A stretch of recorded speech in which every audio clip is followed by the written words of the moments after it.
Pasar merupakan tempat di mana kebutuhan pangan kita berada. Banyak sekali yang dijual di pasar, dimulai dari buah, sayur, daging, kue, dan masih banyak lagi. Pasar tradisional merupakan penyumbang food loss terbanyak. Food loss dan food waste yang ada di Indonesia pun kini mencapai 184 kilo per orang per tahunnya. Saat ini, volume sampah di kota Tangsel kian terus meningkat, dengan jumlah 400 ton sampai hingga 500 ton per harinya. Pedagang sayur dan buah-buahan di pasar Indonesia tidak mengelola sampah barang sisa atau tidak terjual dengan baik.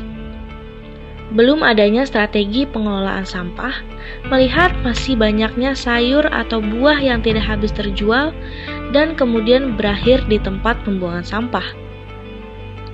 Hal ini dapat kita temui di salah satu pusat perbelanjaan, yaitu Pasar Cantik atau biasa kita ketahui sebagai Pasar Tradisional Ciputat yang berlokasi di Tangerang Selatan. Pedagang-pedagang di sana telah menjual berbagai macam pangan kebutuhan setiap hari kita, seperti sayur mayur dan buah-buahan yang tentunya menimbulkan peningkatan volume sampah organik dan food loss per harinya. Paling sekali kalau saya ya, sore doang kalau udah rapi baru buang gitu. Cuman kan kadang yang ngangkutinnya kan pagi diambilin. Nah, kalau dalam sehari itu bisa berkali-kali ngangkutin sampah. Kayaknya dagangnya kan berganti-gantian. 2 sampai 3 kali. Nggak ada, kalau tempat pembuangan sampah nggak ada. Yang paling buang itu semua. Buang pasir semua ya. Nggak tahu nanti kalau di sononya, di TPS terakhirnya itu. Langsung buang. Menyikapi keterkaitan masyarakat dengan terjadinya food loss yang timbul secara berlebihan, ada hal yang perlu kita renungi, yakni sampah kian menumpuk dan menyebabkan timbulnya berbagai masalah. Hal ini dibuktikan dengan fakta-fakta yang terjadi. Sampah-sampah yang bervolume tinggi menghasilkan gas metana yang berserakan akan berdampak terhadap pemanasan global. Banyaknya sampah dan sayuran tak segar dan buah-buahan yang sudah busuk menyatu dalam timbunan sampah. Akibatnya timbullah air lindi yang mengandung zat berbahaya hingga menimbulkan lingkungan tidak sehat bagi masyarakat, menyebabkan adanya berbagai macam penyakit. Cuma kalau karena bicara volume ini overload ini sebenarnya. Volumenya overload, pengangkutan dari DLH juga agak kewalahan gitu kan. Ini kan volumenya, kalau bicara kubikasi itu, kalau satu mobil itu kubikasinya 7 atau 6, ini harusnya diangkut oleh 6 atau 7 armada. Faktornya pertama, di pasar ini kan bukan hanya pasar yang dikelola oleh pemerintah. Ini kan kalau pagi itu di sisi jalan ini tukang sayur ini nih penyumbang sampah terbesar. Sayur, pokoknya pedagang kaki lima, kita kan cakupan wilayahnya dari ujung Masjid Agung tuh di seberangnya tuh terus menyisir pinggir jalan nih setiap pagi. Itu satu yang area. Berarti terkait dengan wilayah ya. Iya. Besaran wilayahnya emang maksudnya banyak. Jadi banyak nih sampah yang kita tampung di sini. Iya, itu baru area sekitar pasar. Kemudian dari DLH juga kan ada pengangkutan pagi-pagi di sepanjang jalan. Banyak protes-protes masyarakat, terutama di sepanjang flyover sampai di kuburan Cimanggis. Itu masyarakat kan belum tertib dalam membuang sampah. Mereka bawa dari rumah, ini kan ada rumahnya ada di Bintaro, berangkat kerja bawa tentengan, bawa sampah diletakkan pinggir jalan. Fenomena ini membuktikan kurangnya kesadaran masyarakat untuk mengurangi food loss.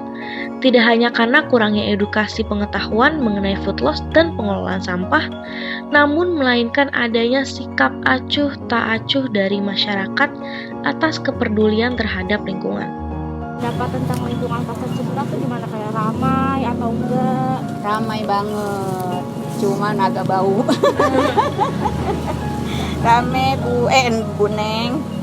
Terus terganggu nggak ibu kalau lagi belanja suka kayak kebauan atau enggak? Iya terganggu sih terganggu, tapi emang happy aja sih. Selebihnya pedagangnya ramah nggak Bu biasanya? Pedagangnya ramah-ramah ya, yang judes mah ya jarang sih ditemuin. Ibu sering belanja sini?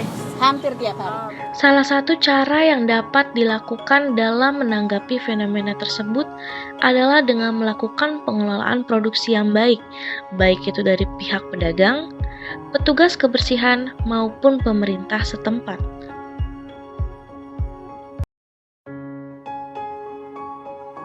Kalau lingkup pasar memang organik, ya, sayur kebanyakan ya, sampah sayur organik. Kalau dari masyarakat ya campur-campur lah, ya, kan kalau di bibir jalan kita sisir itu juga dari masyarakat itu. Pertama tahun 2016 tempat ini hanya sebagai TPS.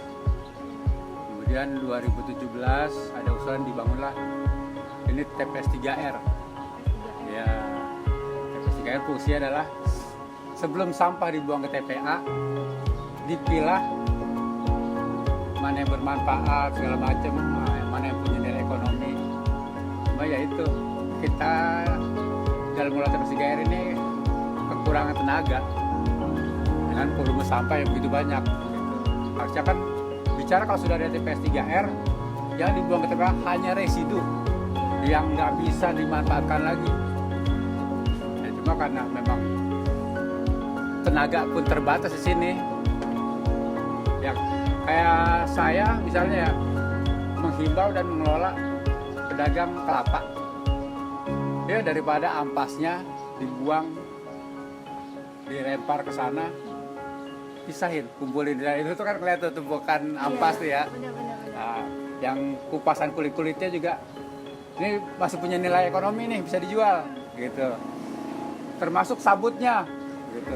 Dan ini kan sabut yang saya cacah nih. Ini sabut yang saya cacah. Cuma memang sampai hari ini kita belum punya pasar. Ya kalau mau searching di YouTube kan kalau sabut ini bisa untuk pot segala macam gitu kan. Ya, kita udah undang juga pihak ketiga, yuk ambil nih sabut gratis gitu kan. Kalau mau, ya ternyata nggak semudah itu pasar. Mereka udah coba buat pot yang pakai apa? Pakai ini nih. Jadi bukan pakai ini. Nah itu kan coba buat, ya ternyata memang nggak ekonomis juga pasarnya. Jadi emang belum ada. Ya, kemudian dari cacahan sabut ini juga ada namanya kokopit. Kokopit itu kan sebagai media tanam. Ya, udah kita karung-karung itu di sana tuh, media tanam. Sampai hari ini belum kita ketemu orang yang mau menampung secara rutinitas. Kita sudah laporkan ke pihak TLH bahwa ada potensi dari sampah-sampah ini kita kelola kalau mau berkolaborasi dan kerjasama dengan pihak lain. Kita hanya paling minta kita bisa pertolongan dibanding mesin cacahnya aja. Karena kalau mesin cacah yang saya pakai ini bukan peruntukannya untuk mesin cacah sabut, ini kan untuk cacah sampah organik. Buat komposter ya, paling itu nanti kalau quality controlnya bagus kan tentu ada pihak ketiga yang berminat untuk ambil apa yang kita olah di sini. Belum ada. Padahal kalau pedagang-pedagang udah kita himbau untuk ya, kalau yang masih punya nilai yang jadi buang ke sana, dipisah sini. Jadi nimbul jadi upload gitu ya Pak, dari Iya. sampahnya juga. Ada juga juga sampah-sampah sayur, sampah-sampah buah itu kita koordinasi tuh dengan apa namanya ya, petani-petani atau peternak cacing segala macam. Yuk, ini ada sayur-sayuran yang memang untuk pakannya cacing, pakannya maggot. Silakan ambil sini, udah kita pilah. Sampai saat ini emang masih ada kerjasama sama Ada. peternak-peternak. Ada. Jadi kayak contohnya kan kita uji coba piara maggot nih. Iya. Kalau searching di YouTube maggot itu BSF dari alatnya lalat darah hitam gitu kan. Nah, larvanya ini kita sebut maggot. Maggot ini dalam mengkonsumsi sampah ini kan cukup praktis dia.